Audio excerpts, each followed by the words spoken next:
Bienvenidos y bienvenidas a una nueva clase de biología. Esta vez me cambié de plataforma. La verdad es que siempre había querido hacer una clase así como transparente. Y bueno, esta clase es cortita, tiene hartos contenidos, pero es cortita. Así que aproveché de probar a ver cómo sale. Si les gusta y ven este video de YouTube, déjenle un like. Bueno, tal como les prometí, esta semana íbamos a ver cáncer, una colita de lo que es el ciclo celular, mitosis. Yo creo que lamentablemente todos hemos tenido algún contacto con el cáncer, algún conocido, algún familiar.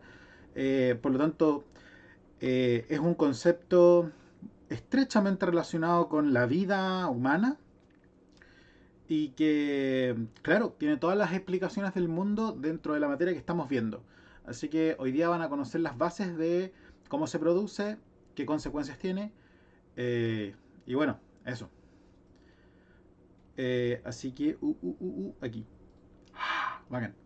Entonces, el objetivo que tenemos en la sesión de hoy día es que usted comprenda los factores que inciden en que aparezca un cáncer eh, y sus etapas. Y que entienda que todo esto es un resultado del desorden del comportamiento de una célula. Ojo, una desgraciada y maldita célula. Bueno, recordemos un poco del ciclo celular. Estoy tapando protoncogenes. Bueno, ahí voy a estar un poco más agachadito. Voy a sacarlo del profe Renato, que en verdad una estupidez. Ustedes saben quién soy. Un poco de recuerdo de lo que es el ciclo celular. El ciclo celular contenía dos etapas grandes, la interfase y la mitosis. Habían ciertos puntos de control que eran muy importantes. Estos eran al final de G1, para pasar a la fase S y comenzar con la replicación del material genético, al final de G2 para entrar a mitosis, y había otro en plena metafase para asegurar una correcta separación de los cromosomas.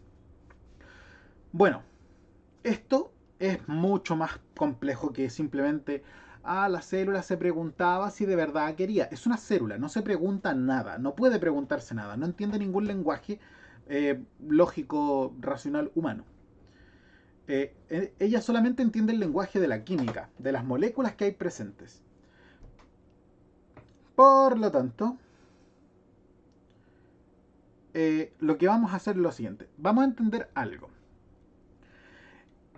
Reguladores del ciclo hay de dos tipos, positivos y negativos. ¿Qué significa esto? Positivo es un gen o es una molécula, en el fondo un gen, que va a estar favoreciendo la división celular de una célula, obviamente. Y el regulador negativo, no puedo apuntar tan allá.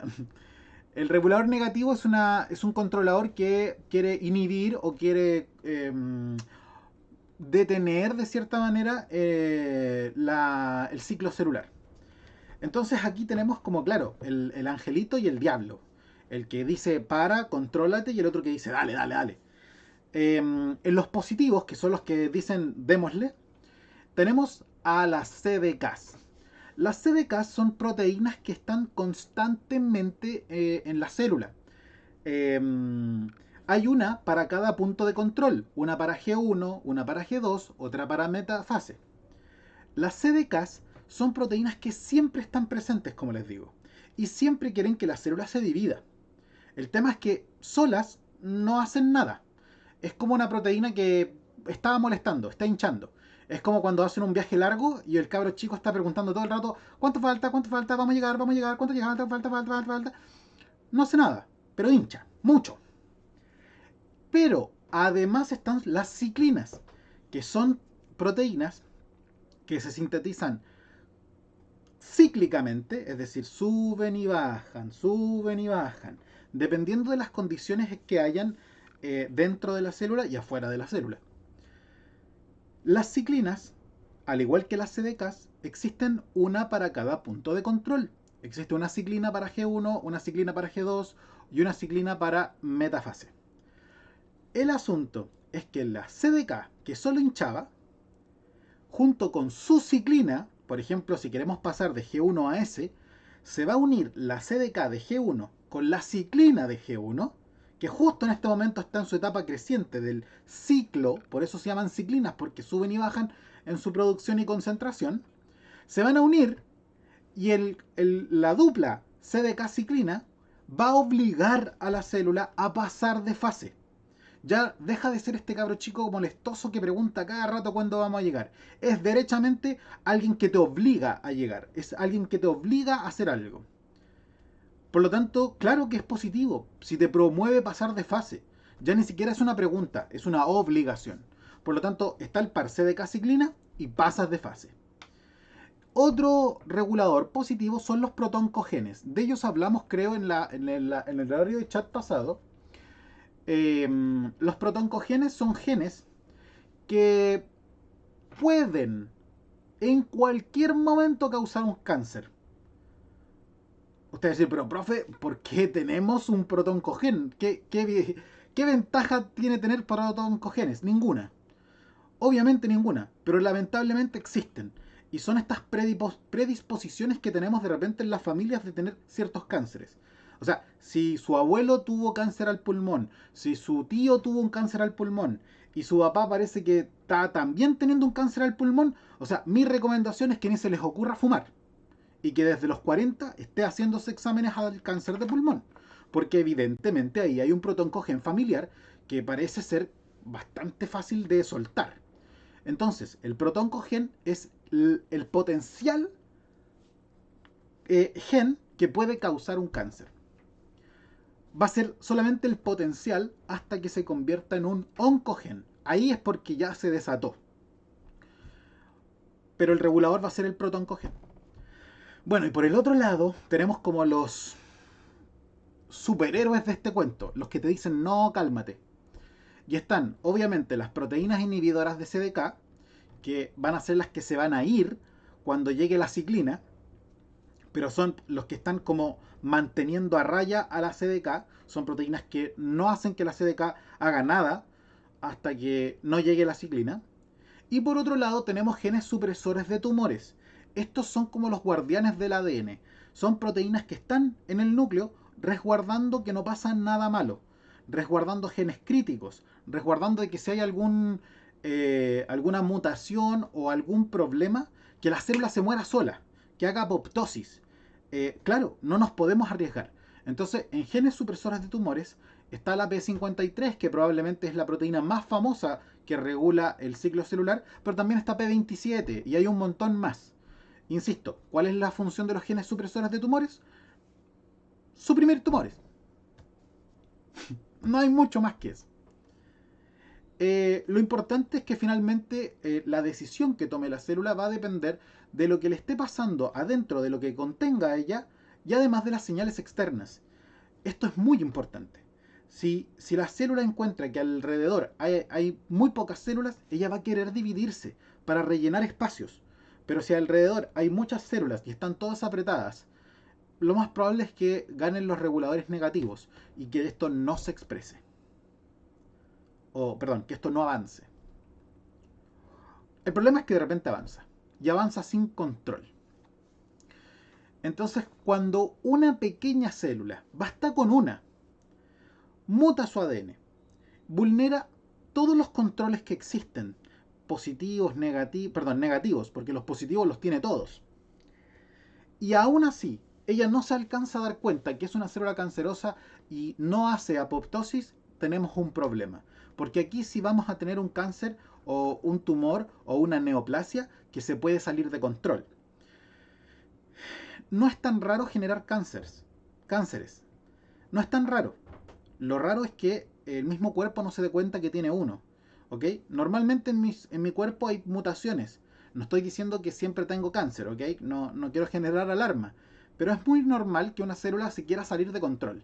Pero también es muy normal que se dé cuenta y se mate. Y haga apoptosis, que es como el suicidio controlado de una célula. Por lo tanto, no tengo problemas. El drama se genera cuando efectivamente esta célula no se da cuenta y sigue y sigue y sigue dividiéndose.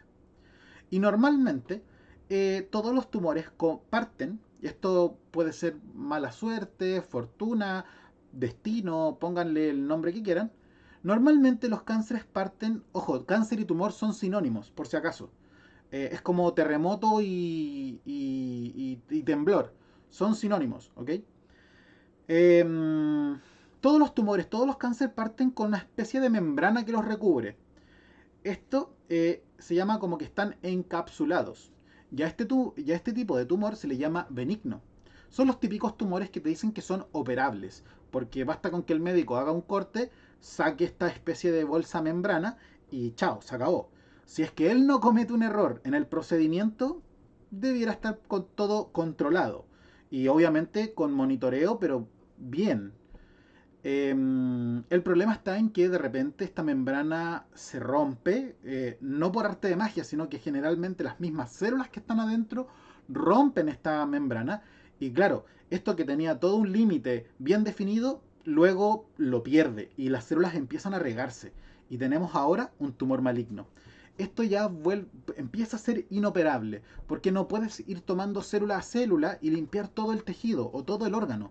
No se puede. Y aunque lo hicieras, probablemente igual va a quedar una célula escondida, ¿ya? Había un mosquito. Bueno, entonces, la diferencia entre el benigno y el maligno, primero es que el benigno está encapsulado. El maligno tiene toda la intención de querer invadir más tejidos.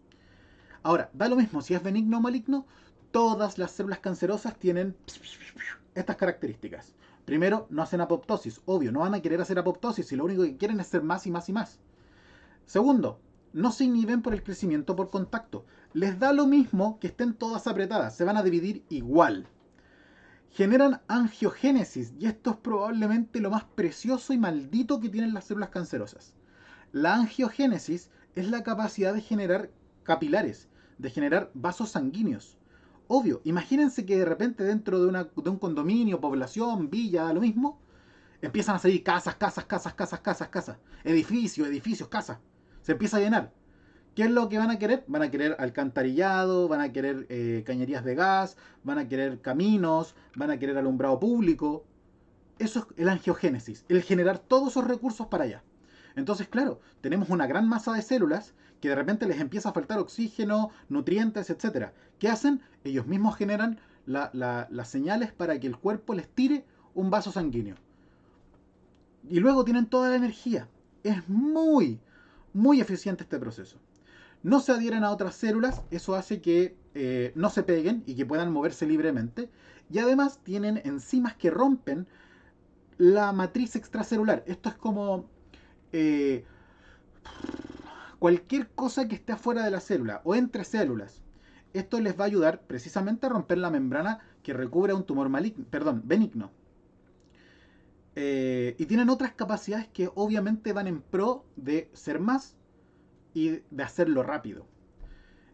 Algo importante es que esta célula, recordemos que todo parte de una célula, puede sufrir mutaciones en el ADN por cualquiera de los factores que están ahí. Puede ser un virus, por ejemplo el virus del papiloma humano. Puede ser rayos X o radiación en general. Por ejemplo la radiación solar también es un factor a tener en cuenta. Pueden ser agentes químicos, algún mutagénico. Hay muchos componentes, incluso que ya se han dejado de usar, obviamente, que provocaban cánceres al estar en contacto con la piel o inhalar sus vapores o cualquier otra cosa. Y también, obviamente, producto de la edad, se pueden generar ciertos radicales libres que pueden causar mutaciones en el ADN. Eh, la idea central es que ningún compuesto químico, ninguna sustancia que se meta con el ADN que no sea propia del cuerpo como en un metabolismo sano y normal puede ser algo bueno. Siempre que se metan con el ADN hay un factor de riesgo. Y de hecho hace un par de años, hartos años atrás, habían cremas que decían y modifica el ADN desde las bases para tener una mejor piel. Compadre, no podéis decir eso en un comercial. Si modificáis el ADN, o sea, podéis provocar cánceres. Y el comercial duró como 3 meses. Y nadie se daba cuenta de la estupidez que decían con tal de vender cremas. O una crema que cambia el ADN. Bueno, esto obviamente tiene una secuencialidad normalmente. Normalmente cuando los tumores son chiquititos no causan ningún problema. La persona suele no darse cuenta a menos que estén en un lugar como bien sensible, como el cerebro o algún órgano importante que se note un mal funcionamiento o un funcionamiento inadecuado. Pero normalmente, cuando la gente ya se da cuenta de que algo está mal, es porque evidentemente el tumor no tan solo no es chico, sino que probablemente es porque se está invadiendo a otros tejidos. Y aquí es donde tenemos la metástasis. La maldita y tan conocida metástasis. La metástasis es sencillamente el proceso que tiene un cáncer, cuando ya es maligno, de entrar al torrente sanguíneo y que sus células viajen por la sangre y que puedan salirse del torrente sanguíneo de la sangre cuando quieran. Entonces, claro, puedo tener un cáncer en el estómago y toman el torrente sanguíneo y normalmente esto les permite irse como a lugares como bastante cercanos. Entonces, es muy común que la metástasis de órganos internos luego provoque la invasión a otros tejidos. ¿Qué es lo malo de esto? Las células cancerosas no funcionan como el tejido inicial. O sea, si tengo un cáncer gástrico, por ejemplo, que haya partido en el estómago, no significa que yo voy a tener un estómago grande, ni dos estómagos, ni células que produzcan ácido siempre. No, una célula cancerosa está tan preocupada de dividirse que pierde la función inicial para la cual estaba programada. Pierde la función, porque está siempre dividiéndose. Por lo tanto, en el fondo, cuando hay metástasis y el estómago, el cáncer de estómago se va, por ejemplo, al hígado, o al intestino, o al páncreas, por ejemplo, es que se empieza a fallar ese órgano, porque hay células que empiezan a como decir, permiso, permiso, permiso, permiso, aquí vengo yo, y empiezan a hacerse un lugar, y este órgano empieza a apretarse, y empieza a funcionar mal. Normalmente cuando obviamente una persona tiene metástasis, dependiendo de la agresividad del cáncer, del tiempo que pase y de los síntomas, ya las esperanzas de vida o las proyecciones son bajas lamentablemente. Eh, por lo tanto, quiero que entiendan algo. Cualquier síntoma que de repente sientan, un monitoreo constante, la prevención aquí es esencial, sobre todo si hay antecedentes familiares. eh, es dramáticamente diferente pillar a un cáncer en los primeros estadios antes que o en comparación a cuando uno lo pilla ya en el estado de metástasis. Eh, lo más probable es que ustedes van a ser testigos de alguna especie de tratamiento, no voy a decir cura, pero para el cáncer. Pero hasta el momento no la hay una, o al menos efectiva. Eh, por lo tanto, siempre, siempre, siempre, prevención, prevención, prevención. Al igual que en la gran mayoría de las enfermedades importantes de la salud de hoy en día. Prevención, siempre. Mucho mejor antes que lamentar. Y eso. Chicos y chicas, esperemos vernos en el horario de chat. Cuídense mucho, que les vaya bien y hasta pronto. Recuerden que si están viendo este video desde YouTube, ahí abajito denle me gusta. Y eso, nos vemos mucho, que les vaya bien. Hasta pronto.